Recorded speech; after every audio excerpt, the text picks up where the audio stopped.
మునక్కాయ చింతాకు ఇగురు చేస్తున్నానండి ఈరోజు. దానికి కావాల్సిన ప్రాసెస్ ఇప్పుడు చూపిస్తాను ఏం కావాలో.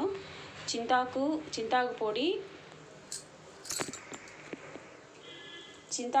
ఒక చిన్న కప్పుకి, కారము, పసుపు, కొంచెం సాల్ట్ వేసుకోవాలి. ఆనియన్స్, టమాటాలు, పోపు గింజలు, మునక్కాయలు ఉడకబెట్టుకొని పక్కన పెట్టుకోవాలి. గ్యాస్ వెలిగించుకొని కళాయి పెట్టుకోవాలి. కళాయి 2 గంటలు ఆయిల్ వేసుకోవాలి.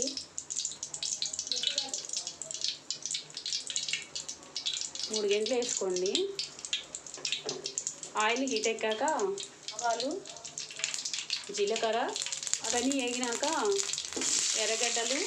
ఇప్పుడు ఇక్కడ మనం పసుపు, ఉప్పు, కారం వేసుకున్నాం కదా, దాంట్లో కొంచెం చింతపండు పులుసు కొంచెం వేసుకోవాలండి, ఎక్కువ వేసుకోకూడదు. కొంచెం చింతపండు పులుసు వేసుకొని కలుపుకోవాలి. ఇది కలిపి పెట్టుకున్నాక ఆనియన్స్ బ్రౌన్ కలర్లో వచ్చాక మునక్కాయలు వేసుకోవాలి. ఇప్పుడు మునక్కాయలు వేసుకోవాలి.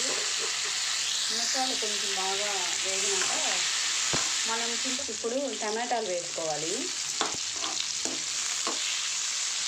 ఎక్కువ వేసుకోకూడదు, 1 కాయ 2 కాయలు టమాటాలు కట్ చేసి వేసుకోవాలి. ఎక్కువ వేసుకుంటే మనం చింతపండు పులుసు వేసాము, మళ్ళీ చింతాకు పొడి వేసాం కదా, మళ్ళీ పులుపు ఎక్కువ అయిపోతుంది.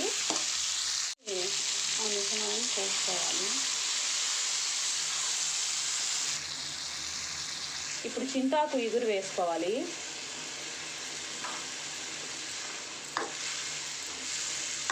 చింతాకు ఇగురు రెడీ అండి.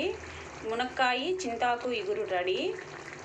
ఇంట్లో ట్రై చేసి ఎలా ఉందో కామెంట్ బాక్స్లో కామెంట్స్ పెట్టండి.